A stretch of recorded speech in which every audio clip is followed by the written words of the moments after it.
Hello everybody, my name is Jake and welcome to another Kerbal Space Program video. And actually this is my first post-commentary, if you know what that is. So it's where I record the gameplay first and then I do a voiceover over it, so it isn't live, but kind of live I guess, because I have no script during this. I'm just gonna tell you what's going on. And so yeah, actually this the whole point of this video. Oh, I said so yeah. I need to stop saying that. Somebody told me I need to stop saying that, and it's true. I do. Um, Dang it. That's how I branch off. So yeah. Whatever. All right. So this is the rover I built. I call it the cat, and with a K, and it's for a perfectly good reason.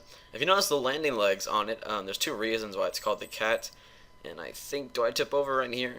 Yes, I do tip over, and the generator explodes. There's actually a reason. There's not a reason, but you'll see that later on in the video. Spoiler alert. But yeah, so I tip over right. I just said it again. Anyways, so I tip over, and I use the landing legs to get back up, like a cat landing on its 4 feet. And that's one reason why it's called the cat, and the other reason is because the way I'm going to land it, which you could see right here, I'm building the landing stage, and I think this was a really cool idea. I'm proud of myself for building this. I think it was really cool, and I felt like I was doing somebody else's design.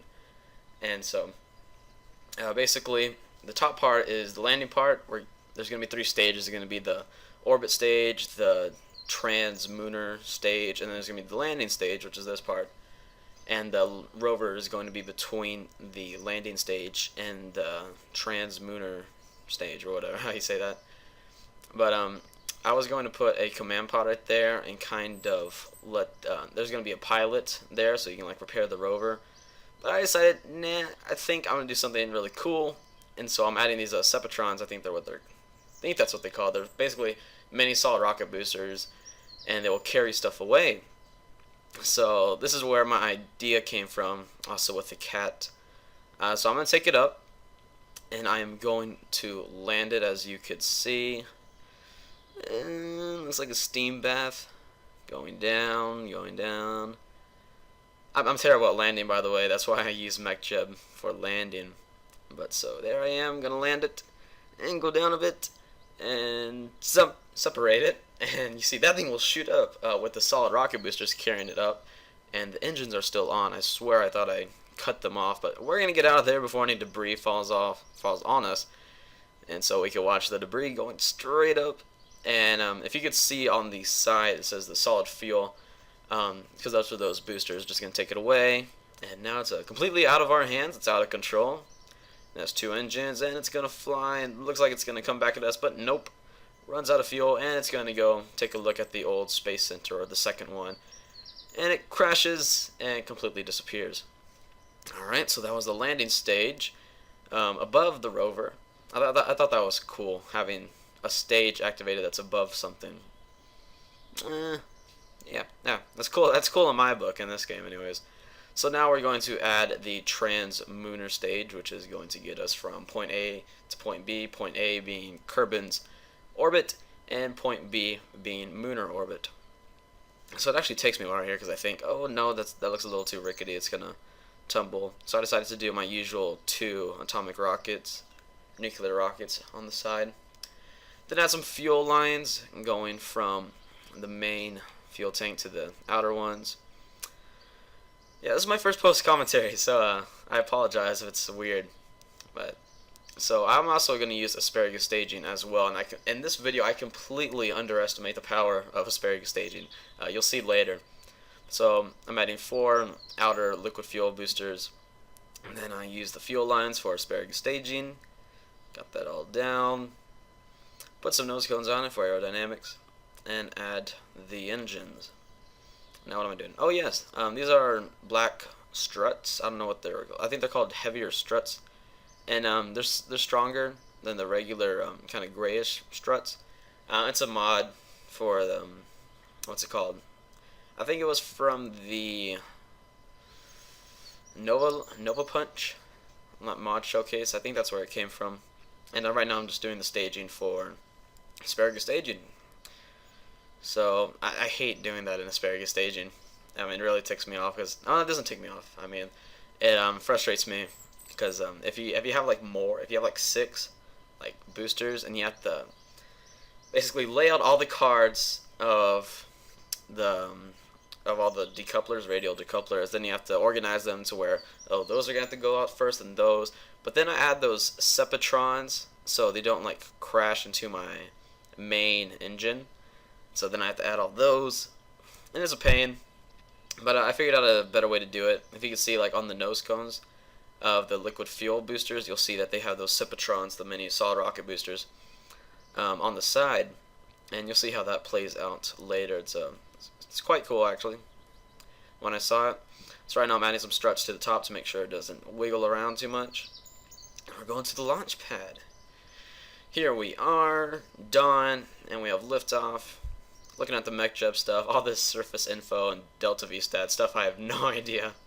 Delta V, I have no clue. I think that's does it have to do something with terminal velocity? I'm not sure, so don't quote me on that. But reach the gravity turn point, so we're about to turn, and excuse me, I have kind of like a sinus headache and congested, so it sucks. But as I was saying about the Sepatrons, look right there on the nose cones. I think that's cool. They kind of crash, so I don't know if they're still going to be marked as debris in map view.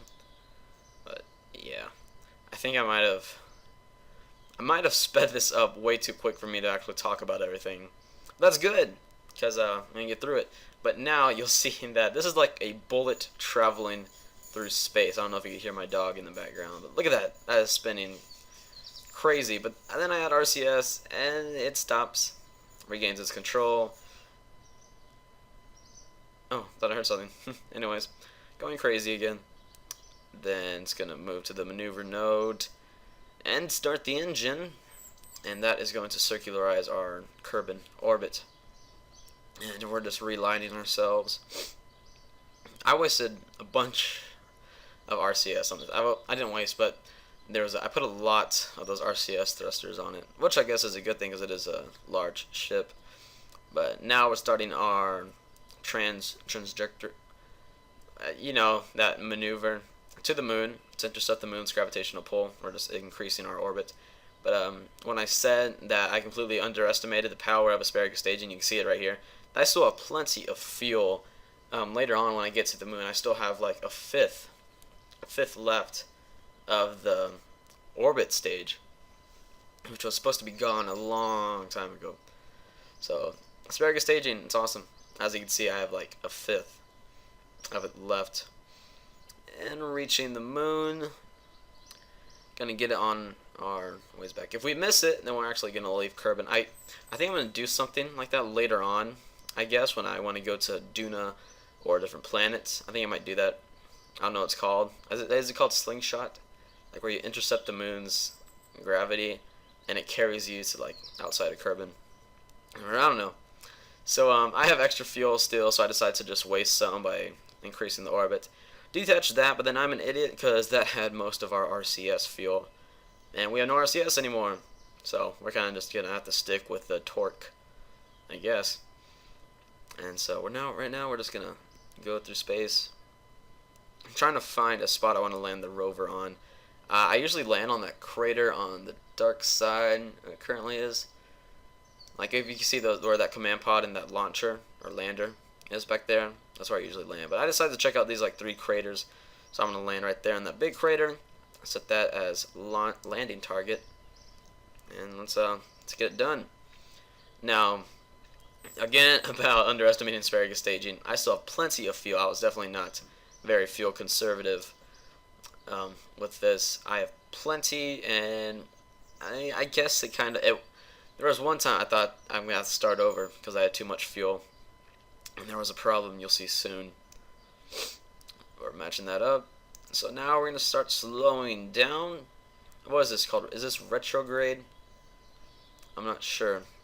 And also, if you're wondering why there's no in-game sound, it's because when I play Kerbal Space Program, I like to listen to Kurt J Mac playing Kerbal Space Program in the background. I don't even really watch it. I just like to listen to it. I don't know. It's just fun. So I detach right here, and again, I swear I thought I cut the engines, but I didn't. So we're kind of just like, I guess what's called like free falling. My computer went black right there. All right. So there, it finally decides to lower the legs. Like I said, it's called the cat. It will land on 4 legs. And now it is falling. There we go. There we go. Turn off my speakers. I don't know if you can hear that. There we go. And get a screenshot, of course. I don't know if I'm going to use this as a thumbnail. Probably, because I didn't get any other screenshots. But we're gaining speed, falling to the surface, and then start landing slow, slow, slow, slow. And right here was probably the best part to me of the video. It's just fun. And poof, just flies away. Spinning like a bullet into space. There's a beautiful shot of Kerbal right there. Well, I'm confused. There it is, floating away. And then I realized that it's gonna stop in a second. Now it's pointing to the ground, and now it's gonna fall on me. There we go. I decide to get the heck out of here. Let's go. Pack our bags, honey. We are leaving. I mean, I don't want to start this all over again, because this was an hour-long video cut into, what, 12 minutes? 12 minutes and 53 seconds, I'm not sure. So there it is. I think we're safe. Hit the brakes, and let's see. Oh, I hear a crash too, but you guys can't hear it again because Kurt JMX video is in the background. And there it is, and oh, we catch it explode. And yeah, there we go. I said yeah again. Dang it.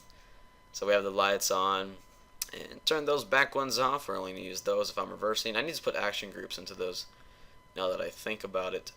And oh, we flipped over. Oh, and there's a generator. We prepared exactly for the situation. Exactly. Oh, I think I hit it too early. I think I hit G too early. And okay, we're on our back. That's all right. We can. Oh, well, just one more time. Obviously, I mean, you can kind of. Yeah, we use the WASD keys. Kind of use torque. Screw with the physics a bit. No. No, is it not gonna work? It does not end up working. I spend about, I think, 3, 4, 5 minutes trying to do this. This is actually sped up 4 times. So yeah, we are a turtle on our back. That's alright, because part 2, we're going to send a rescue crew over to help the rover, and we're going to make a, what's it called, a rover maintenance group, I guess. We'll land a few. I guess we can land a few in each of those craters. Yeah, land a few in each of those craters, and they'll be able to help the rover whenever they can. So, guys, stay tuned for part 2. I hope you enjoyed this video. Likes and favorites are always much appreciated. Subscribe if you really did enjoy it. And I'll see you all later. And of course, from Munar.